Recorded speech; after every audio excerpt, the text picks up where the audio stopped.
চখাম করে চলে আসেন ছবি দেখতে। খেলা হবে, তো ছোট থেকেই মঞ্চ করি, সামনাসামনি দর্শকদের রিয়াকশন গুলো সরাসরি পাওয়া যায়, যে রেসপন্স গুলো আসছে এটা অ্যামেজিং। দাগি দেখুন, হতাশ হবেন না, দিন শেষে একটা প্রশান্তি নিয়ে যেতে পারবেন। এই সিনেমাটার জন্য প্রায় 2 মাস শুটিং করিনি। চুলটা অনেক ছোট ছিল, ওই নতুন গেটআপের সঙ্গে নিয়ে অন্য জায়গায় কাজ করিনি, অনেক পরে কাজ করেছি। একটা কষ্ট হয়েছে, প্রচণ্ড পরিশ্রম। এই যে পরিশ্রমের যে ফলটা যখন সামনাসামনি পেলাম এবং দর্শকদের রিয়াকশান, আসলে এর মতো প্রশান্তি আসলে আর বলার তো কোনো মানে কিছু নেই। ভালো লাগছে আর কি। এটা বরাবরই দুর্দান্ত। আমি তো ছোট থেকেই মঞ্চ করি, যখন মঞ্চ করতাম সামনাসামনি দর্শকদের রিয়াকশানগুলো সরাসরি পাওয়া যায়।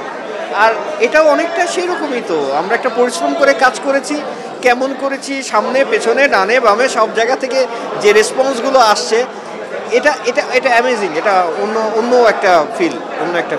দাগি দেখুন, আশা করি হতাশ হবেন না, দিন শেষে একটা প্রশান্তি নিয়ে যেতে পারবেন। শুধু দাগি নয়, সিনেমাকে বাংলাদেশে এবার ঈদে আমার মনে হয় যে কটা সিনেমা মুক্তি পেয়েছে সবকটি সিনেমাই হচ্ছে মানসম্মত।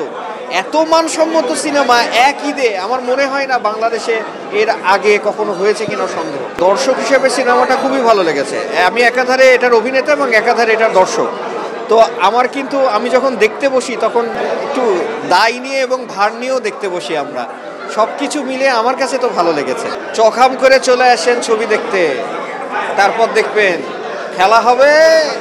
প্যালেস্টাইন নিয়ে এটা তো আমাদের এটা নিয়ে আসলে বলার কি আছে, মানে চোখের সামনে যা দেখছি প্রতিনিয়ত আমাদের মানবতা বলতে আসলে তো কিছু নেই, সব কিছুই হত্যা হয়ে ধুলোর সাথে মিশিয়ে গেছে। গোটা বিশ্বকে এগিয়ে আসা উচিত, ফিলিস্তিনিদের পক্ষে এগিয়ে আসা উচিত, এর প্রতিবাদ করা উচিত।